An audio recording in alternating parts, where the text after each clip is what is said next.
ایک سرکار علیہ الصلوۃ والسلام کو دکھایا گیا کہ ایک بیل جو ہے وہ اپنے مقام سے باہر آیا، پھر وہ واپس اس مقام پہ اندر جانا چاہ رہا ہے لیکن وہ جا نہیں پاتا، اور وہ اس دیوار میں جہاں سے آیا تھا وہاں پہ ٹکرے مارتا ہے۔ تو جبریل امین سے سرکار علیہ السلام نے فرمایا کہ جبریل اس بیل کا کیا معاملہ ہے؟ تو سرکار علیہ السلام کی بارگاہ میں عرض کی گئی کہ حضور یہ بیل اس آدمی کی مثال ہے کہ جو اپنی زبان سے کوئی ایسی بات کہہ دیتا ہے کہ جو بات لوگوں کے درمیان فتنہ پھیلاتی ہے، اور پھر جب فتنہ عام ہو جاتا ہے تو وہ آدمی پریشان ہو کر اپنی بات کو واپس لینا چاہتا ہے لیکن وہ بات واپس نہیں ہو سکتی۔ آپ اور میں ذرا غور کریں کہ جب ہم گفتگو کرتے ہیں تو بعض اوقات ہم کچھ ایسی باتیں اپنی زبان سے نکالتے ہیں کہ جو باتیں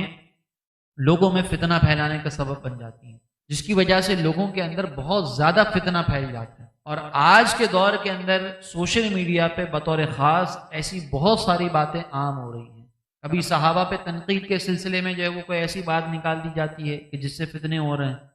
کبھی کسی نعرے پر اعتراض، کبھی کسی نعرے پر اعتراض، پھر اس سے فتنے ہوتے ہیں، آپس میں جھگڑے فساد ہو رہے ہوتے ہیں، کبھی کسی پر تنقید، کبھی کسی پر تنقید۔ ایک تو یہ ہمارے ماحول میں چل رہا ہے۔ دوسرا، ہم بعض اوقات اپنے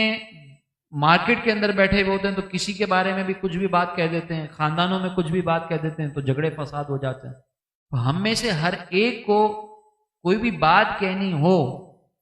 10 دفعہ اس کو بارے میں سوچنا چاہیے کہ یہ بات جو میں کہہ رہا ہوں وہ کتنے بڑے پیمانے پر نقصان پہنچا سکتی ہے۔